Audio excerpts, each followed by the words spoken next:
Welcome back to Neil Young's Archives, everyone. I'm sure it's been a while. Hi people, and all my Chili Con Carnage crew, it's Chili here, the man who produces Iron From My Eyes, and I'm doing a 5-minute review on Neil Young and Crazy Horse's newest album, Effing Up. I've said it before and I'll say it again, Neil Young is a very prolific writer.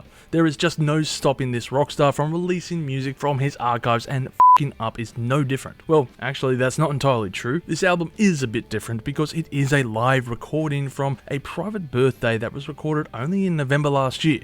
Compare this to other previous releases from the archives, and we can see the usual trend has been material from the 70s that was either demo recordings or live footage. Now, your joy on this record will depend entirely on how you felt about the 1990 record Ragged Glory, which the album takes its name from the famous, or infamous depending on who you ask, song from the record, because it is a one-for-one rendition almost. I don't think there will be too many people who cite this effort as a weak performance by Crazy Horse. In fact, most people would say it is a return to form considering Neil's hazy days from the 80s. Sure, Freedom was a solid effort, but Crazy Horse suffered a similar fate of redundancy as well in that decade, and the less said about Reactor, the better in my opinion. Instead, we were treated to wonderful new songs that didn't suck, and got tracks like Love to Burn, Farmer John, and Mansion on the Hill, amongst many others. Of course, this was the era of Crazy Horse with Frank Poncho, San Pedro, Billy Talbot, and Ralph Molina, but that was then, and unfortunately since that time Frank has retired from music due to problems with arthritis. Frank has been replaced by Nils Lofgren, who worked with Crazy Horse during their 70s era and also worked with Bruce Springsteen as a guitarist in the E Street Band. And the new lineup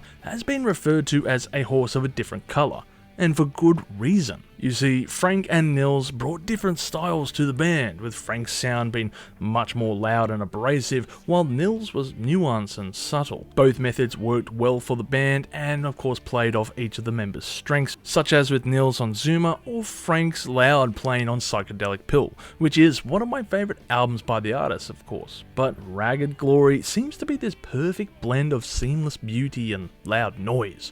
Certainly songs can lull you into an easygoing trance, while others wake you up with their powerful punch and delivery. So now it begs the question of how does Neil Young sound with this new Crazy Horse lineup that features Nils Lofgren? And how do they sound while performing a live rendition of one of their albums from almost a quarter of a century ago, written by a different guitarist with his different style of playing? It certainly sounds quite decent, and as far as live performances go, it is a solid effort.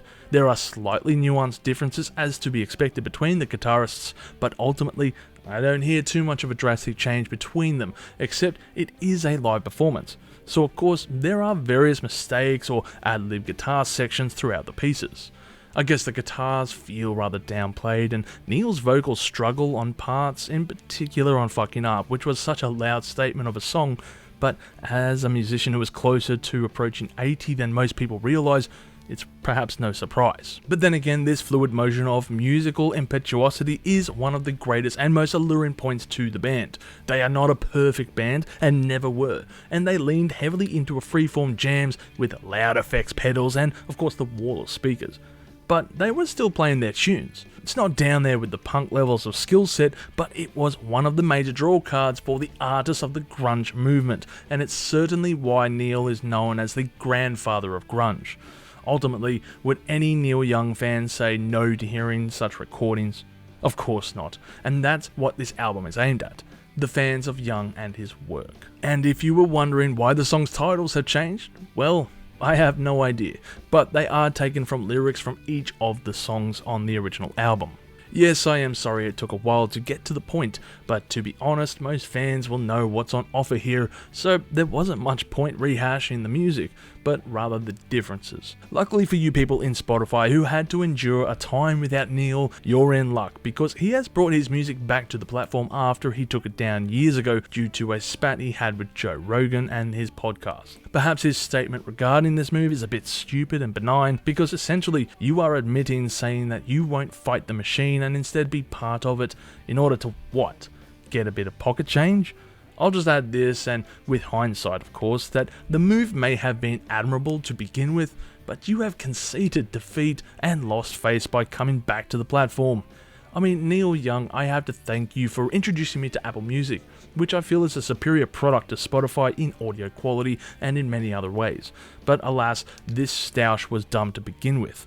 Still, it's another moment in music history I guess we will always remember. Overall, I would give this album a score of 7.5 million chilies on the spicy scale, with my favourite tracks being Heart of Steel, Valley of Hearts, and Farmer John. Once again, these records are for the fans, and like I have stated before, how much you enjoyed this record is dependent on how much you enjoyed the album Ragged Glory, as it is a pretty much one-for-one rendition, except for the last song, which was left on the cutting room floor. I certainly enjoyed it, and I will definitely be revisiting both this record and the studio version in the near future.